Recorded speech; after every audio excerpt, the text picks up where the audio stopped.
Buonasera e ben ritrovati con il TG Flash di New Sicilia, di seguito i titoli più importanti del pomeriggio.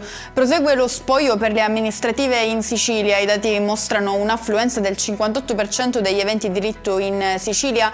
A Messina si riconferma il candidato sindaco Federico Basile, festeggia ad Enna invece Vladimiro Crisafulli, candidato del centro-sinistra e storico dirigente del PD. Verso la vittoria anche l'esponente del centro-sinistra Andreana Maria Patti per Marsala e la nipote Ida di Totò Cuffaro, eletta per il comune di Raffadali in provincia di Agrigento. Domani i risultati definitivi. Interrogato a Palermo un giovane per il ferimento della 22enne colpita nella notte scorsa con uno sparo alla testa. Si tratta di un 20enne del quartiere di Ballarò, rintracciato dopo aver visionato le telecamere di sorveglianza. Ennesima aggressione ai danni del personale sanitario, stavolta tra i corridoi dell'ospedale Cervello di Palermo. Vittima un'infermiera colpita alla testa da un paziente con un'asta per la flebo dopo diversi insulti e minacce di morte.